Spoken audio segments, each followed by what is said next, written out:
Tribunal Supremo de Justicia, distinguido vicepresidente de la República Bolivariana de Venezuela, magistradas y magistrados del Tribunal Supremo de Justicia, honorables constituyentes de la patria, medios de comunicación social. Nuestras sucintas consideraciones conversadas con los constituyentes de la patria se resumen en tres. La primera de ellas es que en el mundo moral, en el mundo de las ideas, en el mundo del tiempo, podemos afirmar que la Constitución no es anterior a la República, ni la República es anterior al pueblo que la crea. Es decir, cuando se dice poder constituyente originario, poderes creadores, es porque más allá del poder constituido, quien realmente actúa es el pueblo como titular único de la soberanía. Esta idea fue fundamental en la convocatoria a la Asamblea Nacional Constituyente. Estaba planteado un conflicto extremadamente grave, deslegitimación del Estado, casi desaparición. Estaba casi disuelta la República, abandonado el pueblo de Venezuela en sus aspiraciones, creencias, anhelos, ilusiones. Y finalmente, en un liderazgo indiscutible, el entonces candidato a la presidencia de la República, Hugo Chávez Frías, enarboló las banderas constituyentes, no comprendidas en primer momento por todo el país nacional, pero en un proceso pedagógico trajo como consecuencia que la inmensa mayoría de la nación, desbordante mayoría, aprobara no solo su elección constituyente, sino también la convocatoria a la Asamblea Nacional Constituyente de la que formamos parte. Pero esa asamblea, que fue producto por segunda vez en la historia constitucional de Venezuela, de un hecho pacífico, de un hecho democrático, de un hecho electoral, de nuestras 27 constituciones y el Estatuto Constitucional de 1945, solo la primera constitución, la de diciembre de 1811, no fue producto de un golpe de Estado ni de una montonera, ni de una ruptura violenta. El resto de las constituciones sí, hasta llegar a la Constitución de la República Bolivariana de 1999, que no es producto de un hecho violento, de una ruptura violenta, de una montonera, de un golpe de Estado, sino que es producto de la voluntad popular, que no solo escogió al presidente Chávez para que llevara adelante el proceso constituyente, sino que decidió las bases comiciales y además estableció los límites de ese poder constituyente originario, escogiendo incluso temporalmente a sus representantes para que integraran una asamblea que debía redactar un proyecto con el pueblo para que fuera aprobado por el pueblo, como ocurrió. Es la primera constitución en la historia de Venezuela aprobada por el pueblo de Venezuela, de tal manera que su legitimidad es indiscutible.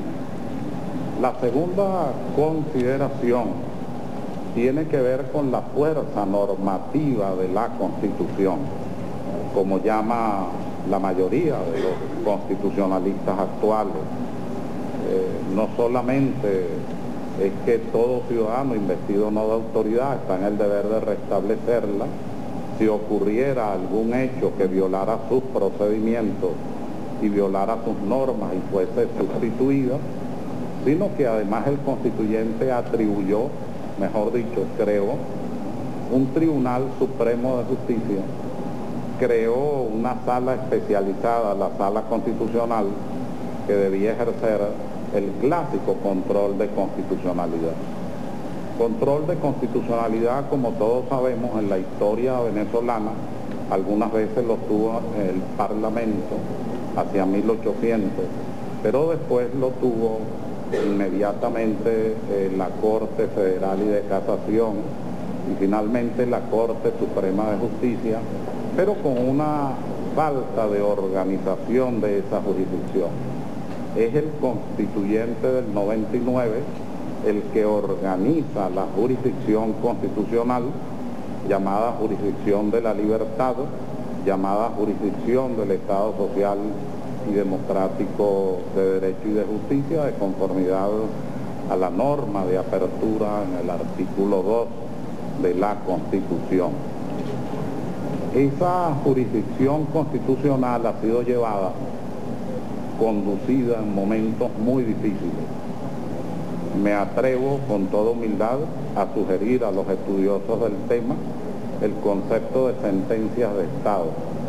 Le ha correspondido a la Sala Constitucional y al Tribunal Supremo de Justicia en los últimos tiempos, quizás en el último año en particular, los últimos 2 años, tomar decisiones que son sentencias de Estado. Me atrevo a señalar aquella extraordinaria decisión donde el Tribunal Supremo de Justicia se pronuncia en contra de la injerencia extranjera como producto de una decisión del presidente norteamericano que, como he sostenido en varias oportunidades, no solo es que es inconstitucional en relación a nosotros, sino que es inconstitucional en relación a su propia Constitución. La tercera y última consideración que hemos conversado los constituyentes es el papel que toca a quienes de alguna manera colaboramos con el pueblo de Venezuela, con el país nacional, en la redacción de esta carta para la paz, para la concordia, para el encuentro, para la libertad, para la vida, para la justicia. Nosotros, mientras no ocurra un nuevo proceso constituyente originario de refundación de la República, nos toca el papel de elemento tutelar en el orden moral de la Constitución. Somos una especie de albacea de la propia Asamblea Nacional.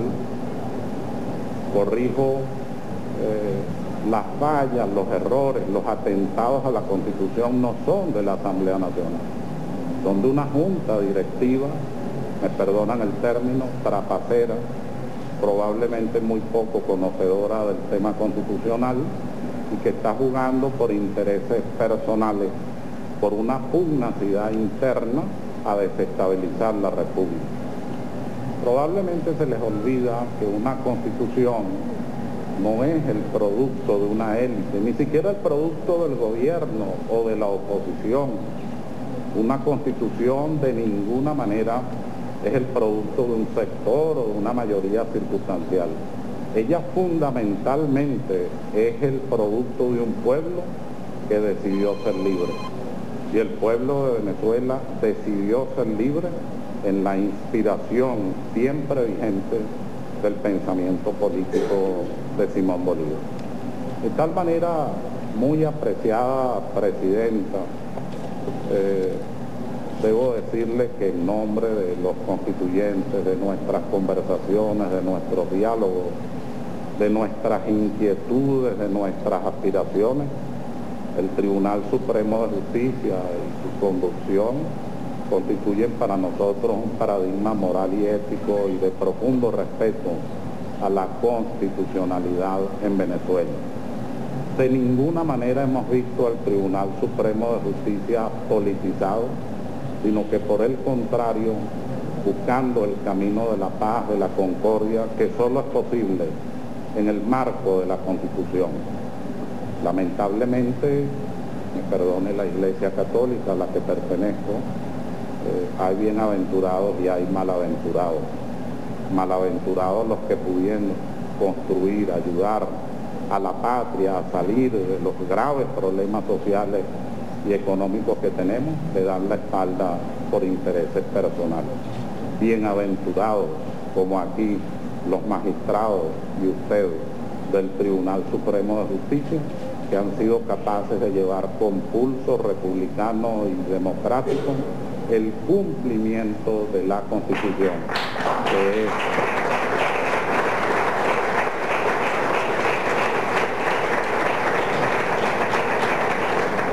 en realidad lo que todos nosotros queremos.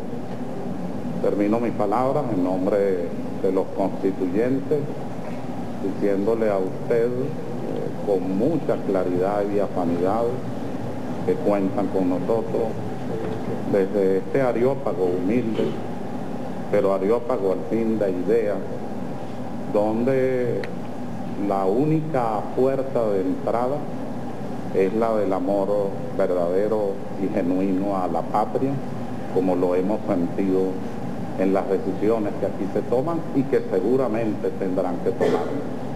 Desde aquí llamamos al diálogo, llamamos a la paz, como lo ha hecho nuestro apreciado presidente Nicolás Maduro. Ha llamado al diálogo, ha llamado a la paz, ha llamado a la concordia, ha llamado a trabajar por Venezuela y por la patria, y ese es el llamado que nosotros estamos haciendo. Pero no confundir. El día que nosotros percibamos, los constituyentes, que está en peligro la patria, que de verdad hay un amenazante y definitivo peligro a la Constitución, con la Constitución en la mano, saldremos con las banderas de ayer, que son de hoy también, a defenderla, con fuerza, con contundencia, sin miedo, sin claudicaciones y por supuesto con muchísimo amor. Gracias. Escuchaban ustedes palabras entonces de Germán Ezcarra, constituyente de la República Bolivariana.